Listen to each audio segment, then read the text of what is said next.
masih membahas tentang rukun Islam. Rukun Islam bagian kedua.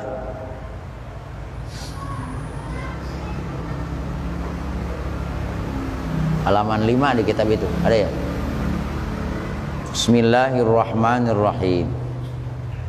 Wasaniha iqamus sholati, dan keduanya rukun Islam itu adalah mendirikan sholat.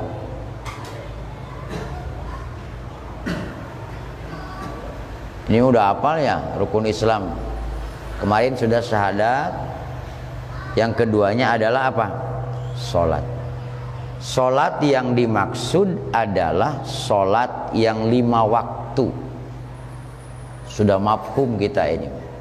Duhur, asar, maghrib, isya, subuh. Sampai rakaatnya juga hafalnya. Nah. Sholat itu wahiyya afdhalul ibadatil badaniyatid dhahirati. Sholat itu adalah ibadah yang paling afdol, yang bangsa badan, yang bangsa dohir. Jadi ibadah dohir badaniyah, artinya badan itu yang dilakukan oleh anggota badan, paling afdol adalah apa? Sholat. Dibanding dengan haji juga afdol apa? Sholat. Ibadah badaniyah yang dohir. Disemutnya juga apa? Tiang agama ya.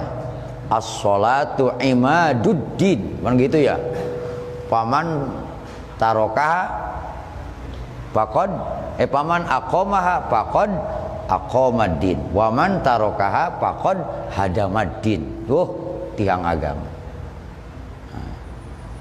Pantesan kadang-kadang berat melakukannya ya, karena paling afdol ibadah badan yang bangsa dohir adalah apa? Sholat.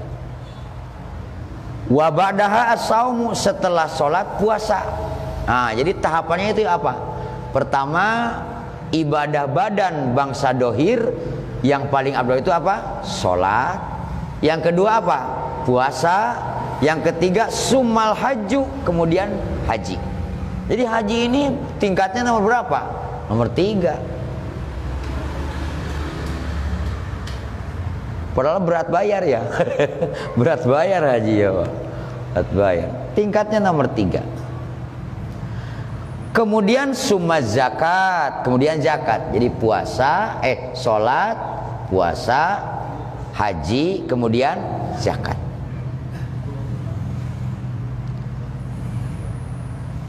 Paling utama. Makanya sampai anak kecil saja harus diperintah apa? Sholat. Didik 7 tahun itu harus sudah diperintah apa? Sholat. Nah, kerjaan kita nih orang tua di rumah itu kalau punya anak, ya pertama diajarkan bacaannya, ya kan? Bacaannya. Kalau bapaknya nggak bisa ya nyari buku lah ya, ambil baca ya. Tapi kalau sekarang mah ada itu tuh sajadah yang ada kasetnya tuh buat anak kecil ya. Tahu berapa duit itu? Kayak suaranya juga suara-suara anak yang di TV begitu tuh. Enak banget tuh ngajar ya. Tapi harus didampingi. Saya punya cucu kalau belajar sholat pakai itu tuh kan bacaannya pelan. Subhana rabbiyal adzim wa bihamdi. Dia ikut sujud. Tapi karena 3 kali itu pelan bacaannya, lambat, ngomongnya apa? Lama banget katanya gitu ya. Lagi sujud ngomong lama banget katanya sujudnya. Nah, gitu insyaallah. Dah itu. Fafarduha afdalul faraidi wa nafluha afdalun nawafili. Maka sholat itu pardunya paling afdol di antara pardu-pardu. Dibandingkan dengan pardu-pardu yang lain, sholatlah yang paling afdol keparduannya. Sunatnya dibandingkan dengan sunat-sunat yang lain, Maka kata di sini afdholun nawafil, sunatnya pun paling afdol di antara sunat. Jadi keparduan sholat itu paling afdol, kesunahan sholat itu paling afdol. Masya Allah. Makanya usahakan jangan meninggalkan qobliyah ba'diyah ya. Qobliyah ba'diyah, ya kan? Kemudian duha, tahajudnya, awabin. Nah, banyaklah sholat sunat. Sholat sunat terbit matahari itu apa namanya? Syuruk. Makanya kalau orang-orang yang rajin ibadah mah kalau habis subuh tuh tidak pulang dulu, ya kan? Beres wiridan subuh tuh dikira apalah gitu ya di masjid, baca Quran. Nunggu apa tuh? Nunggu syuruk, nunggu terbit matahari. Ada sholat sunat jadi 2 rakaat. Nah, istimewakan lah ya, karena pardunya paling afdol, sunatnya pun sholat itu paling afdol. Lagian mau ngapainnya udah tua mah ya, mending sholat aja ya, sholat sunat, insyaallah. Nah, banyak witir kan, sholat malam. Wala yu'dharu ahadun fi tarkiha madama aqilan, dan tidak ada udur,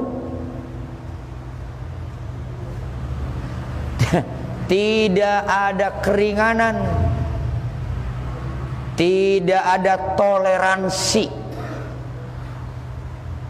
Siapa? Ahadun, satu orang pun, pitarkiha madama aqilan, dalam meninggalkan sholat selagi ia punya akal. Tidak ada keringanan bagi siapapun, tidak ada toleransi kepada siapapun, ya kan? Untuk apa itu? Bagi siapapun yang meninggalkan sholat selagi ia punya akal. Kan cuma 2 nanti di dalam kitab ini dibahas. Cuma 2 udur sholat itu. Pertama karena lupa, benar-benar lupa. Yang kedua karena tidur, kepulesan tidur. Itu darus sholat, udurnya itu. Itu pun dikodok kan ya kita ya. Selain itu mah tidak ada udur. Makanya kalau bepergian jauh bisa dijamak kan gitu, atau dikosor. Sampai kita ke Mekah naik pesawat pun ada sholat yang disebut lihurmatil wakti, menghormat waktu, sambil duduk sholat. Padahal nanti sholat lagi ya, karena tidak sah sholat di pesawat kan. Wudunya juga cuma apa? Tayamum ke jok kapal kita. Tapi nanti sholat begitu turun. Kenapa itu sholat di pesawat?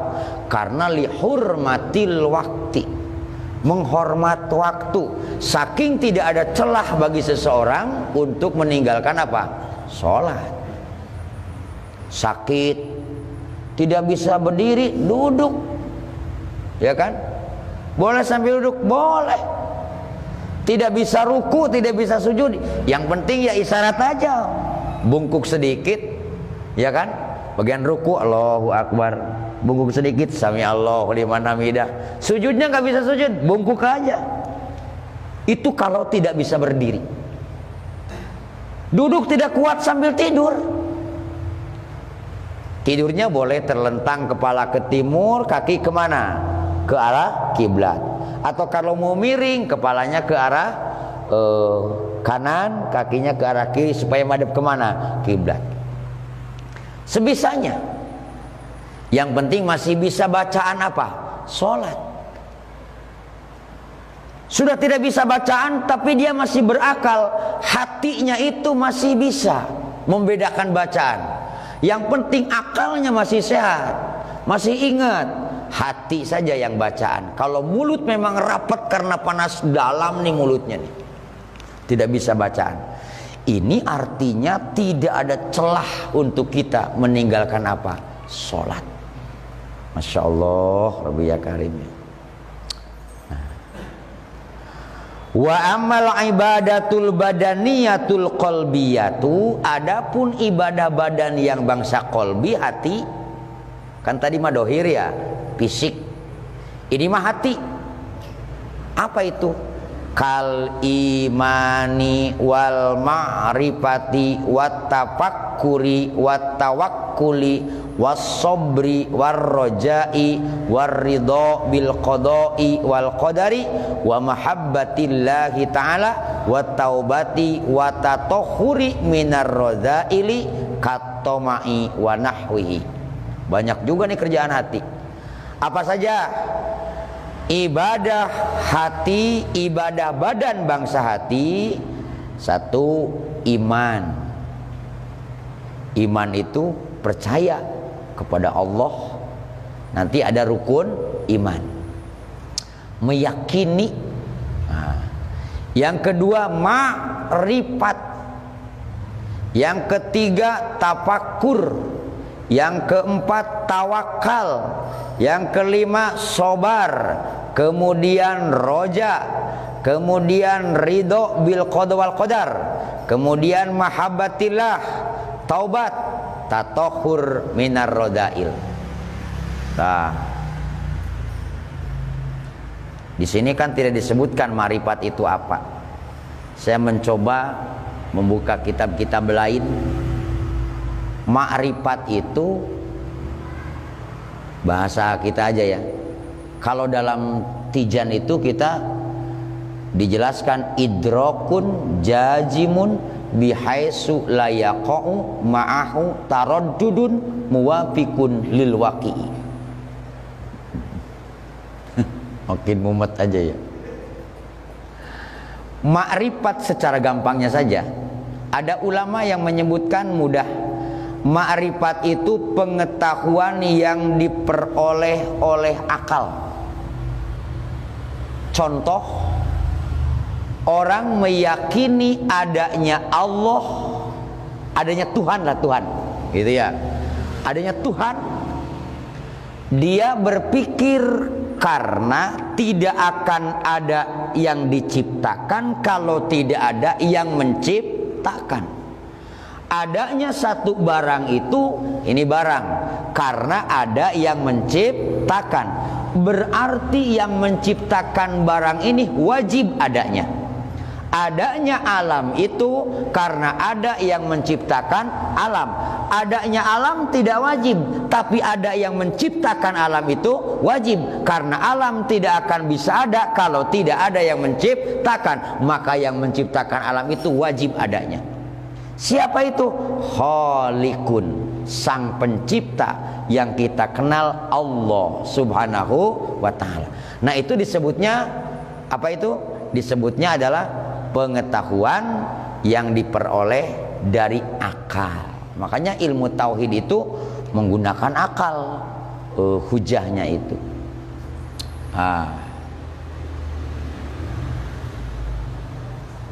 Ada yang disebut tasawuf ma'rifat. Apa itu? Mengetahui Allah dari dekat. Atau kita nih kelompok dari jauh apa dari dekat nih? Kalau orang sufi itu mengetahui Allah dari dekat. Karena dari dekat kan beda.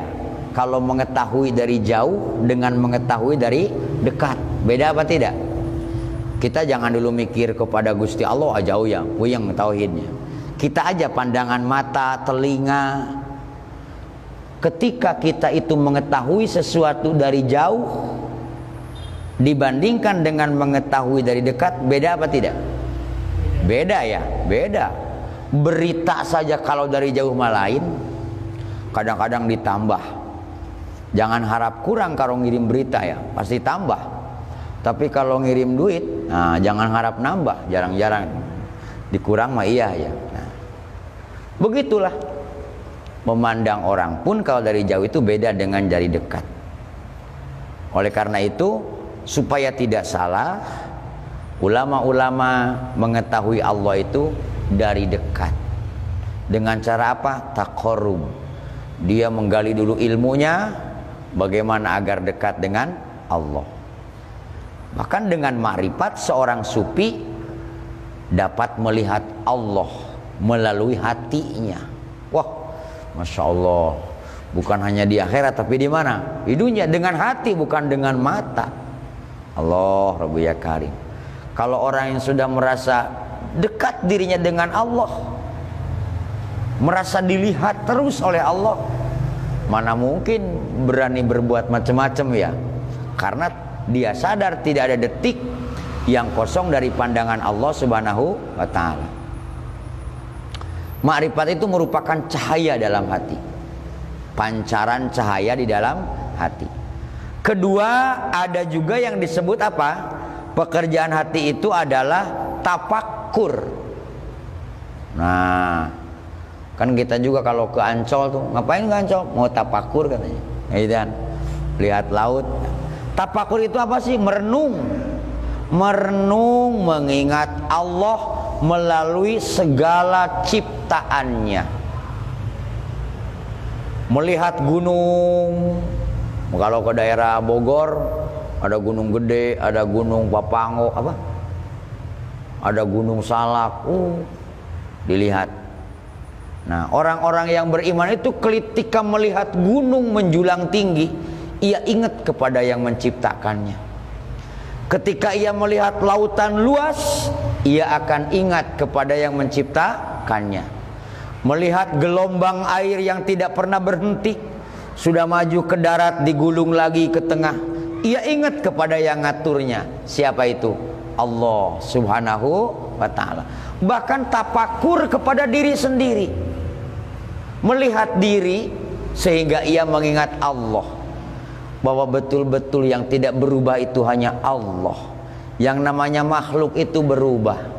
Lagi muda kita ini ganteng, kan kadang kita punya pajangan foto di rumah, ya kan? Lagi muda, pas lagi sekolah, pas nikahan, melihat wajah sendiri, Masya Allah ganteng banget. Begitu lihat foto zaman sekarang, ya Allah, dulu gagah jalan juga ya, petang-tang, peteng-teng. Sekarang jalan juga udah kayak mau copot bautnya, kayak motor rusak seblekernya ya, Masya Allah. Nah, tafakurkan diri itu. Nah, tawakal, tafakur itu ya. Kemudian ada lagi apa? Tawakal. Apa itu tawakal? Tawakal itu artinya mewakilkan, menyerahkan. Dalam Islam tawakal itu berarti apa? Berserah diri sepenuhnya kepada Allah Subhanahu wa ta'ala dalam mengatasi segala persoalan atau menunggu segala kejadian. Tawakal itu sambil berusaha, ya kan? Sambil berusaha.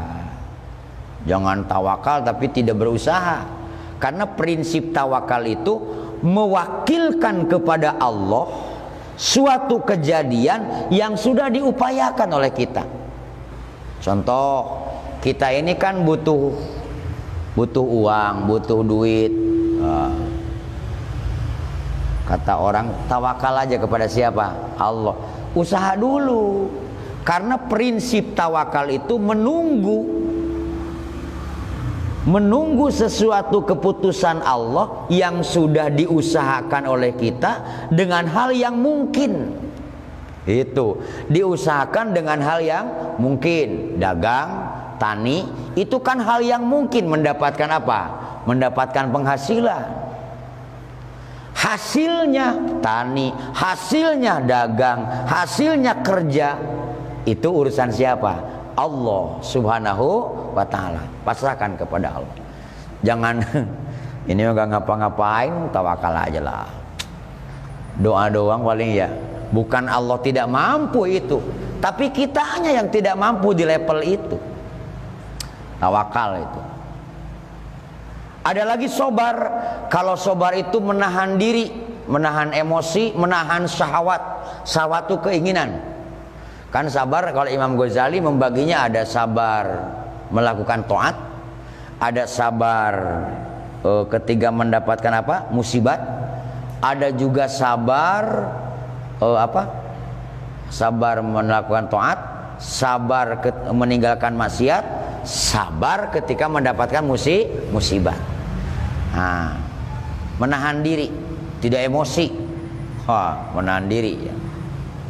Itu sabar namanya. Termasuk menahan diri dari syahwat, keinginan yang tidak terjangkau. Lah kita itu kan bisanya punya banyak hutang itu karena tidak sabar. Punya keinginan, tidak sabar padahal tidak mampu. Jadi ngutang. Kan gitu ya. Pingin punya HP bagus nih, duit nggak ada, ya kan? Tapi nggak sabar, keinginannya tuh udah pengen punya banget, ngutang. Akhirnya punya hutang akibat tidak sabar. Sesuatu yang di luar kemampuan, tidak mampu mengendalikan, tidak mampu menahan, akhirnya ya berantakan kita. Ini mah contoh kecil ya, contoh kecil. Masya Allah. Padahal orang sabar itu luar biasa. Innallaha ma'as-sabirin. Allah itu bersama orang-orang sabar. Ada roja. Roja itu menurut istilah senang hati menunggu sesuatu yang ia sukai setelah syarat-syaratnya ia cukupi. Contoh, kita ini ingin jadi orang yang beruntung. Caranya bagaimana? Kita ini boleh berharap kepada Allah. Kita ini pingin dapat ridho Allah, itu roja namanya. Ingin mendapatkan rahmat Allah, itu roja namanya. Tapi kita harus sudah menunaikan syarat-syaratnya. Mana syarat-syaratnya? Ketika ingin mendapatkan rahmat Allah, berarti kita ini harus berbuat perbuatan-perbuatan yang terpuji, yang Allah sukai. Paham? Nah, jangan mengharapkan rahmat Allah, mengharapkan ridho Allah, tapi kelakuan ini tidak disukai siapa? Allah. Itu artinya tidak memenuhi persyaratan. Jelas ya? Nah, seperti tadi sama dengan tawakal, ketika kita ingin mendapatkan rizki dari Allah, penuhi dulu syaratnya apa? Usaha, bekerja. Nah, itu persyaratannya. Nah, disebutnya roja, berharap kepada Allah Subhanahu wa ta'ala. Malah harus kita berharap. Di Quran ada la taqnatu min rahmatillah. Jangan pernah putus asa dari rahmat Gusti Allah. Artinya kita harus terus berharap kepada rahmat-rahmat Allah. Tetapi harapan itu cukupi dulu persyaratannya. Ketika ingin dirahmat oleh Allah, maka berbuatlah yang disukai, diridhoi oleh Allah. Ridho, apa ridho? Sering ini disebut. Ridho itu artinya lapang hati menerima atas segala pemberian Allah, takdir Allah. Nah, itu ridho namanya. Sering disebutkan kan ya, ridho bikismatillah, atas segala takdir yang telah Allah tentukan kepada kita. Lapang hati ini menerima, iya kan? Lah, rata-rata kan kalau lagi kecil mah cita-cita macam-macam ya. Ada yang pingin jadi pilot, ada yang pingin jadi tentara. Lagi kecil kalau ditanya tuh, ada yang pingin jadi bos. Begitu gede nasibnya begini kita.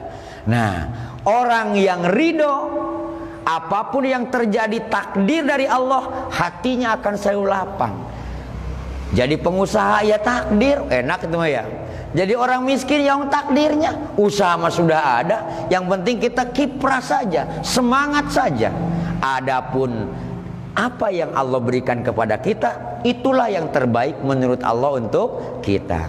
Makanya tidak selamanya nasib kita itu tetap dalam satu martabat. Contoh, hari ini mah sehat, kita setahun sehat nih. Ganti tahun tiba-tiba sakit. Betul. Ada yang tadinya sengsara hidup, tiba-tiba begitu umurnya menjelang tua jadi orang kaya. Ada juga yang lagi mudanya kaya raya, begitu tua sengsara. Nah, itu hadapi semuanya dengan ridho kepada Allah Subhanahu wa ta'ala. Karena setiap sesuatu yang terjadi kepada kita, takdir Allah menentukan kepada kita, sudah pasti yang terbaik untuk kita. Makanya ridho saja. Kemudian apa lagi? Mahabbatillahi, mencintai Allah. Mencintai Allah Subhanahu wa ta'ala itu bagaimana maksudnya? Cinta kepada Allah itu rindu. Rindu kepada Allah Subhanahu wa ta'ala. Rindu dengan keridoannya. Rindu ingin bertemu. Mahabbah kan kita kalau orang yang rindu kayak apa sih ya? Duh, gak ketemu cucu udah sebulan, pengen aja ketemu. Kayak nempel di mata gitu ya. Kalau ngomongin pacar kan udah nggak pantas, udah aki-aki semua nih. Ya kan? Saya aja waktu masih cucu satu mah dipanggil aki saya. Begitu cucu dua jadi aki-aki ya. Ya kan 2 kali akinya ya. Nah, jadi contohnya begitu aja, pengen ketemu cucu tuh rindu gitu ya.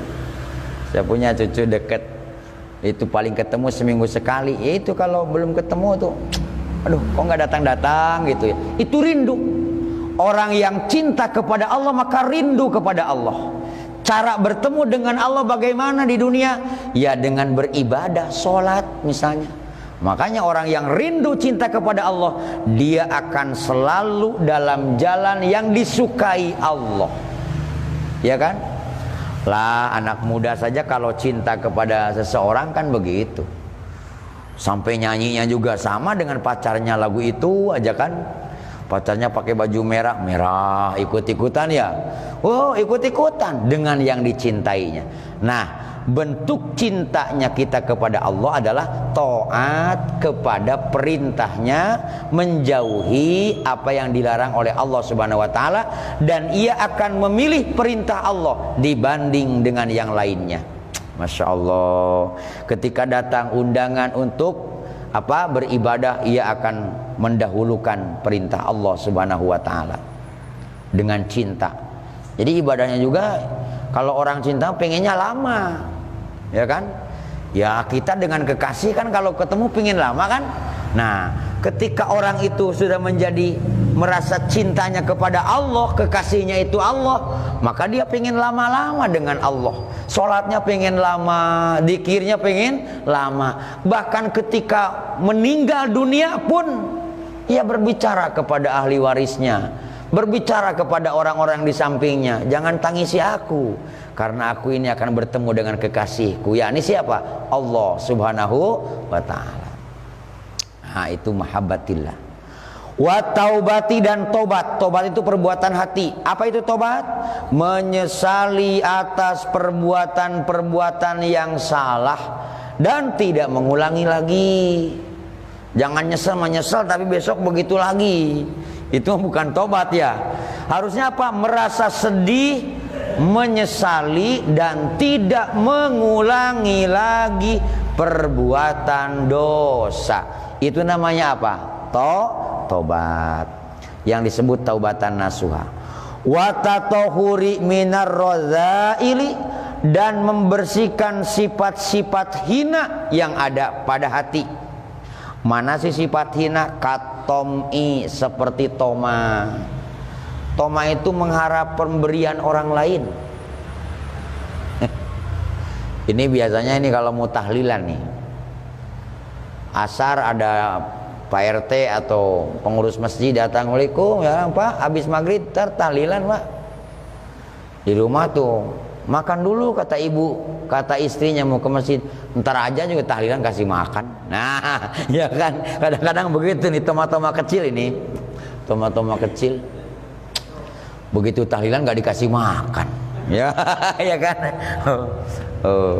Jangan dulu makan sama anaknya di rumah. Apa sih Pak? Bapak mau tahlilan ntar bawa berkat, pas bubar nggak dikasih apa berkat. Itu toma. Toma itu mengharap pemberian orang lain. Ustad begitu mau ngajar ngaji, ntar juga ada yang ngasih duit. Itu toma, itu penyakit itu. Itu harus usahakan hilang. Walaupun memang nanti pada nyatanya habis tahlilan dikasih berkat, tapi bukan produksi toma kita. Artinya jangan ada di hati ini, sebab toma itu akan mengakibatkan kita rugi. Na'udzubillahi min dzalik. Nah ini rodail hati, kotoran hati. Termasuk kotoran hati itu apalagi suudon, buruk sangka kepada orang lain. Ada orang dari berjalan sama perempuan berdua. Padahal mah nggak pernah janjian dia. Yang laki-lakinya mau ke pasar, perempuannya mau ke pasar. Orang yang hatinya buruk sangka itu nuduhnya udah macem-macem. Tuh, iya kan? Iya kan ya. Padahal orang mau ke pasar dua-duanya. Jangan mudah buruk sangka. Masya Allah. Gini aja bandingannya gini aja. Kalau kita disangka yang buruk-buruk sama orang, enak apa tidak? Nah itu aja lah. Orang lain juga sama. Kalau kita buruk sangka sama orang, sama begitu. Lebih baik berbaik sangka. Karena berbaik sangka itu walaupun tidak benar, salah misalnya, tetap dapat pahala, tidak dapat dosa, ya kan? Tapi kalau berburuk sangka, benar pun kita dapat apa? Dosa, karena kita buruk sangka. Itu penyakit tuh, rodail itu ya, yang harus dibersihkan. Masya Allah Rabbi. Apalagi lagi sholat masih bawa buruk sangka, buang itu, jangan dibawa-bawa pada sholatnya.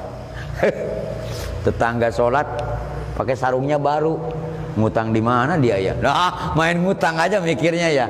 Jangan buruk sangka. Atau hasud. Ini hasud, ini penyakit hati nih yang harus dibersihkan. Hasud itu tidak suka ketika orang lain mendapat nikmat, orang lain mendapat keuntungan, orang lain bahagia, tidak suka. Inginnya itu orang tuh lenyap nikmatnya, lenyap kebahagiaannya, kalau bisa pindah ke dirinya. Jangan sekali-kali itu. Itu penyakit setan itu. Kan iblis itu penyakitnya itu ya. Iblis itu penyakitnya apa? Hasud kepada Nabi Adam alaihi salam. Itu. Jangan itu. Na'udzubillahi min dzalik. Orang hasud itu tidak bagus. Banyaklah penyakit-penyakit rodail. Ria, ya kan? Ria itu berbuat baik tapi ingin dipuji, bukan karena Allah. Atau ujub itu merasa diri sudah sempurna. Ibadah saya udah tenang, ibadah terus, ya kan? Ngaji, rajin. Nah ini di setan nih ngomong nih. Di hati itu setan ngomong. Alhamdulillah lah, hidup udah tenang lah, ya kan? Padahal Masya Allah kekurangannya masih banyak. Merasa hidup sudah sempurna, merasa ibadah sudah sempurna, itu ujub, ya kan? Apalagi kalau sampai di hati ini merasa bakal ke sorga aja udah. Aduh, na'udzubillahi min dzalik. Atau sum'ah itu ampiria. Sum'ah itu berbuat baik ingin didengar orang gitu. Ingin didengar orang.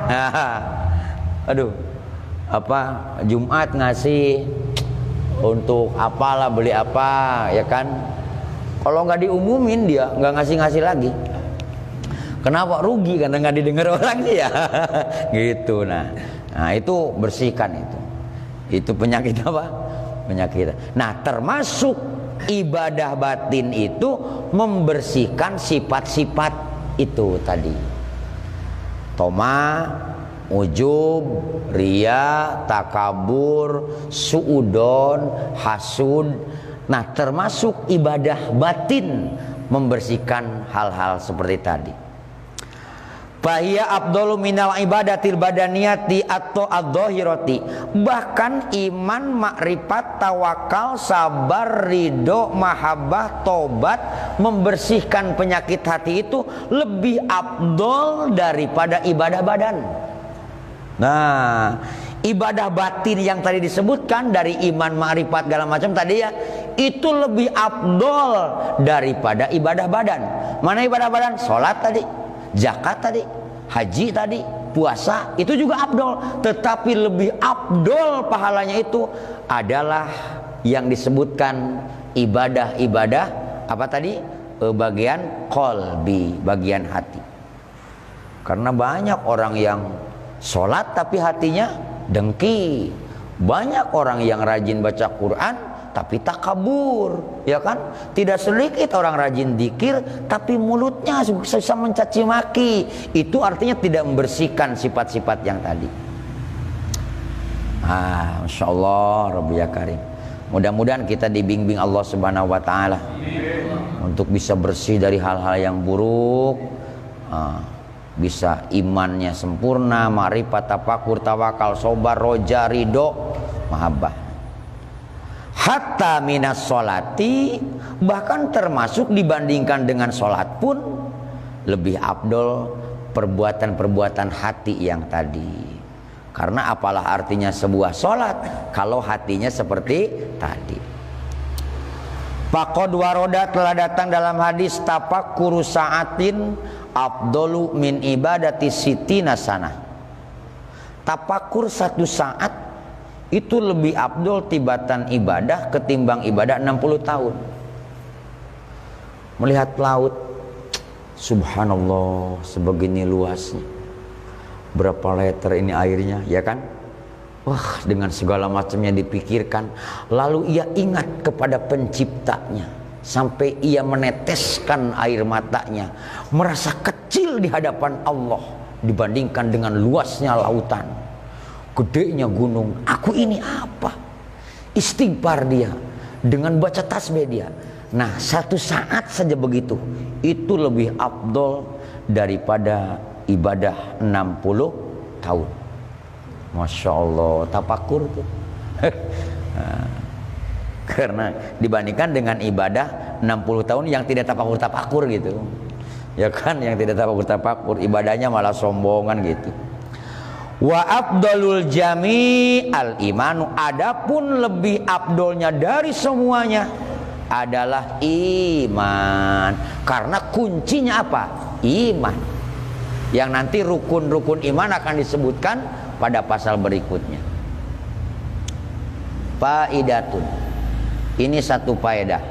Qala jumhurul ulama, berkata mayoritas ulama, inna tafakuro ala khamsati aujuhin. Tafakur itu ada 5 bentuk.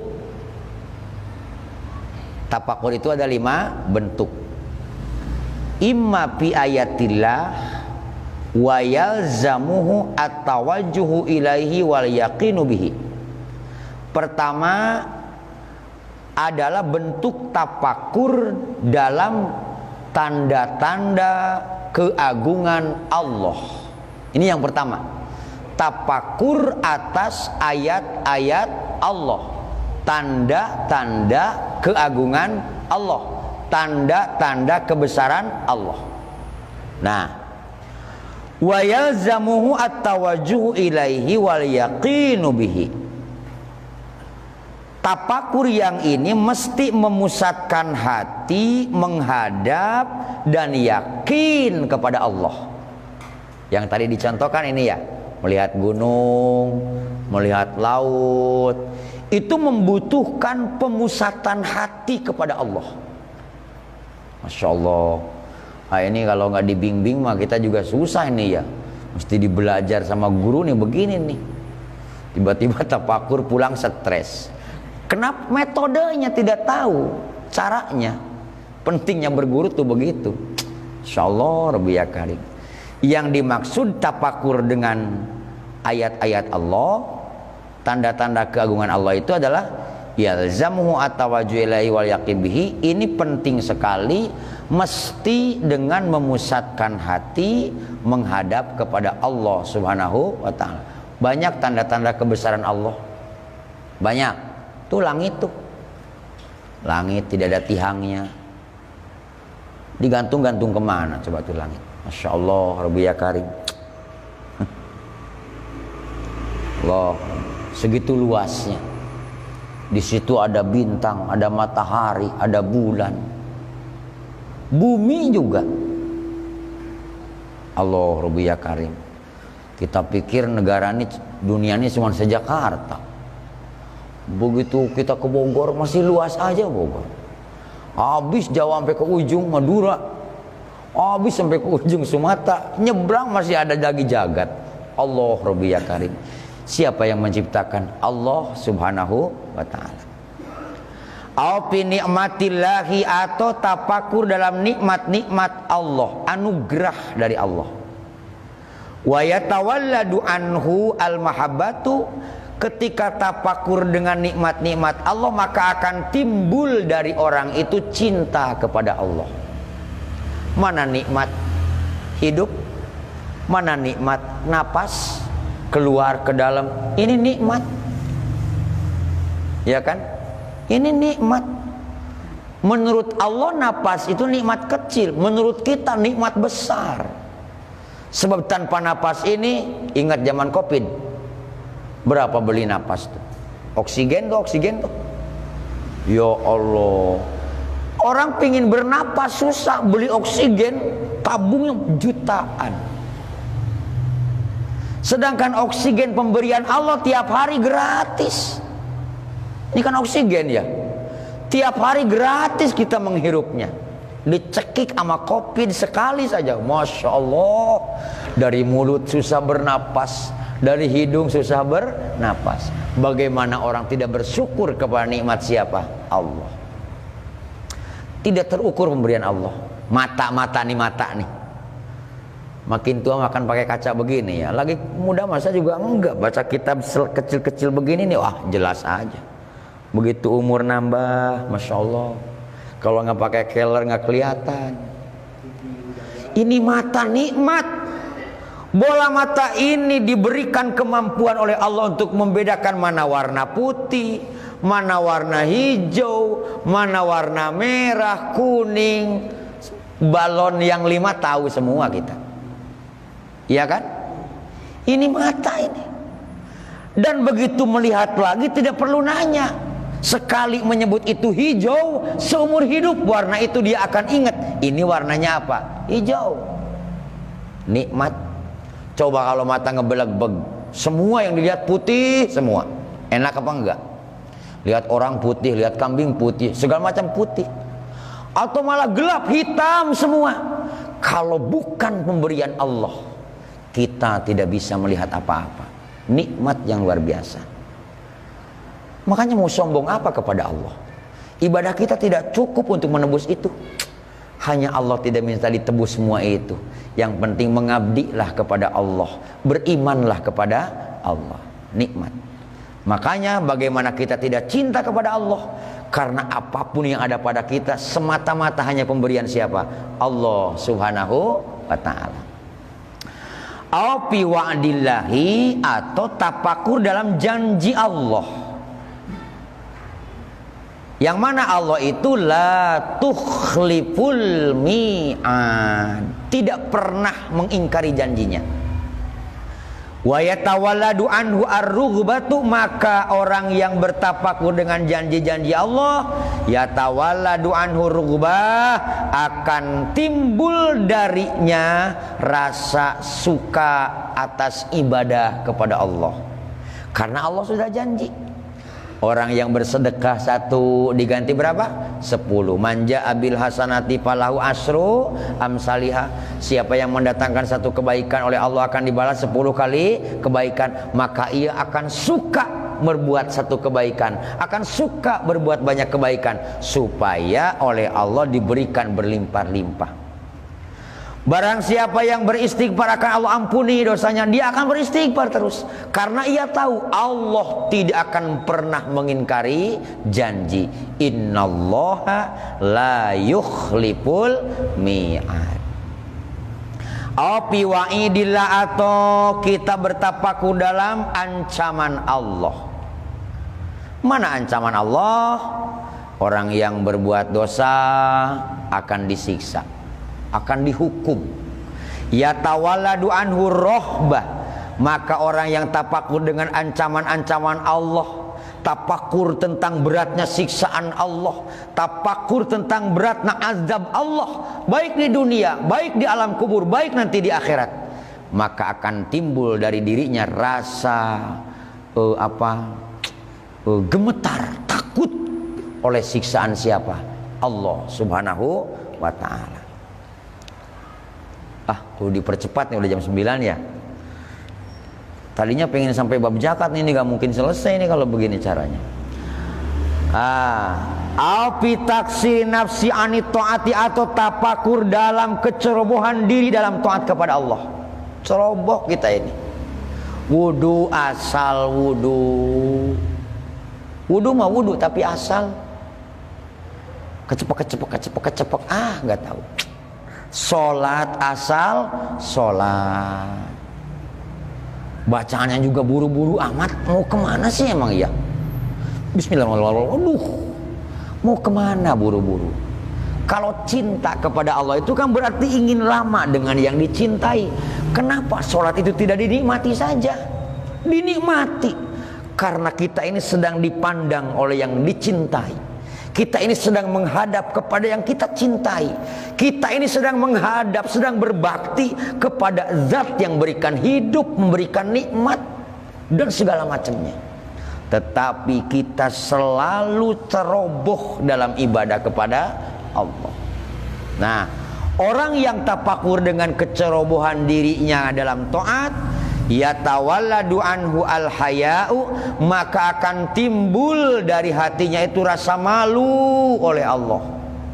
Ya Allah, diberikan rizki siang malam, kenikmatan tak terhingga, tapi kita tidak bisa taat yang benar. Ibadah pun kadang kita ini terpaksa malu sama orang, bukan karena lillahi ta'ala. Al-haya, maka timbul apa? Malu oleh Allah Subhanahu wa taala. Bil pati, dengan patah, wal maddi, dan dimadkan. Haya'u. Wa huwa, yang dimaksud haya apa itu? Al-inkibadu wal inziwa. Yang dimaksud inkibad, inziwa itu adalah merasa tertekan, merasa terpojokan di hadapan Allah Subhanahu wa ta'ala atas kecerobohan diri.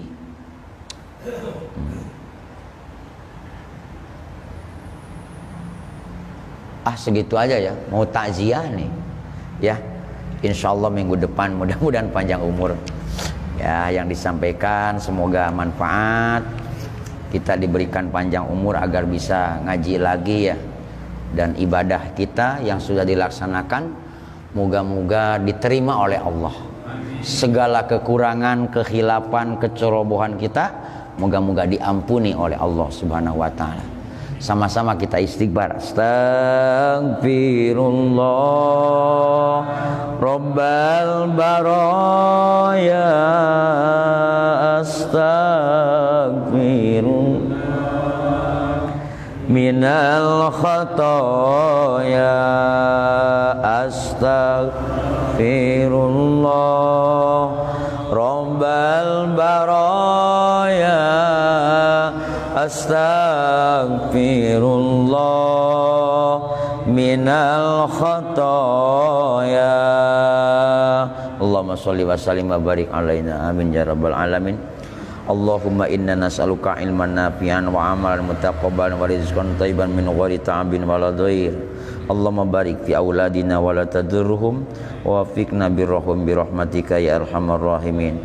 Rabbana ighfir lana wa li ikhwanina alladhina sabaquna bil iman.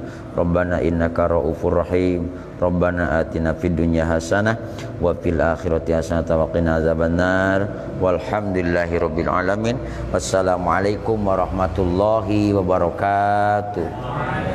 Maulaya sholli wa sallim